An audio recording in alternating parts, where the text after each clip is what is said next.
You see what I just did there? 2 deep breaths. I'm glad I was able to take those because in the whole runtime of this movie, I wasn't able to take those deep breaths. It's a well-known fact that I do not enjoy scary movies. I do not see the point of going to a theater in a dark room just to be subjected to the horrors of the human mind, because the human mind can create some pretty horrifying stuff. So I don't like movies that just exist to scare me. However, I do enjoy movies that take me on a journey, that tell a good story, and that are terrifying because of its premise and execution, rather than being the terror being the sole intent of the movie. And that is why I absolutely adored A Quiet Place. A Quiet Place is directed by Jim from The Office. It stars Jim from The Office with his family of 4, who's his wife, who's not Pam, contrary to popular belief, and his 2 children. And it follows their story as they try to survive in this post-apocalyptic world where there are killer alien-type creatures on the loose that solely hunt and track by sound, meaning if you make a slightest sound, they can pinpoint, triangulate your position, and just kill you off that easily. So the family mostly has to communicate by sign language and do their best to survive.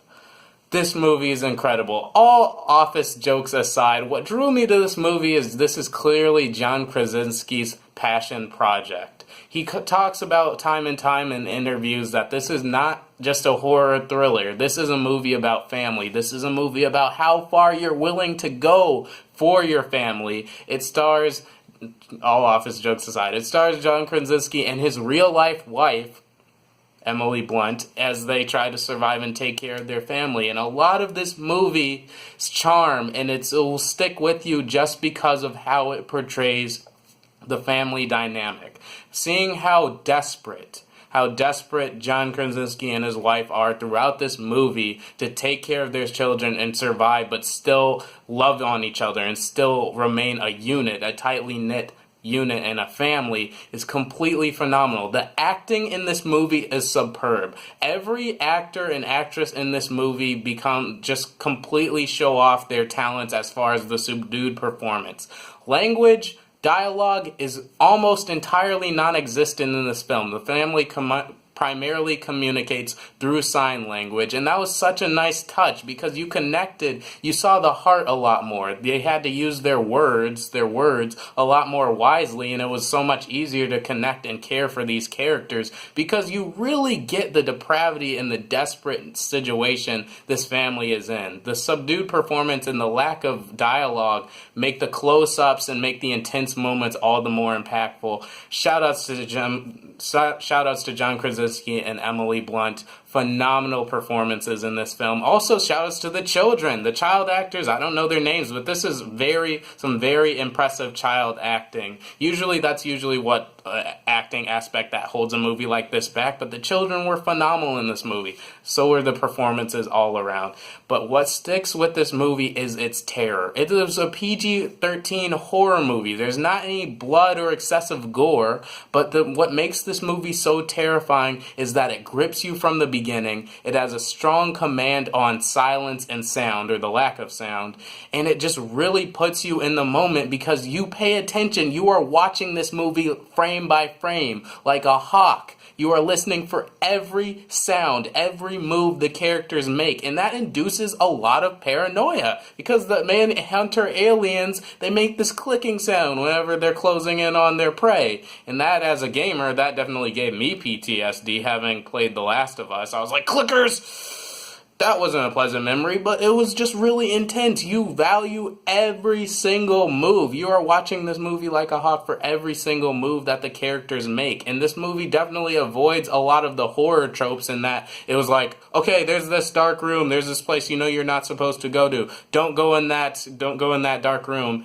And surprisingly, the characters are very thought out. I love how this movie establishes that the family was able to survive so long because they are so good at staying quiet. They are completely strategic. They're not stupid. They don't do stupid horror movie things that just result in pointless jump scares.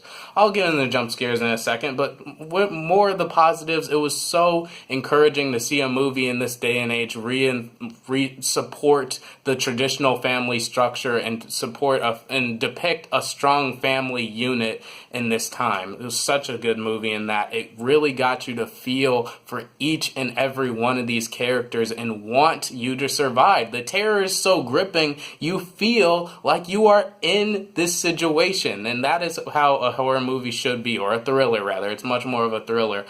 I could not breathe throughout this entire movie. I was constantly clutching my sides. I was constantly holding my mouth shut from screaming because it was so terrifying but yet so enthralling. I have never seen anyone eat popcorn so quietly. I was sitting next to a guy and they were just like,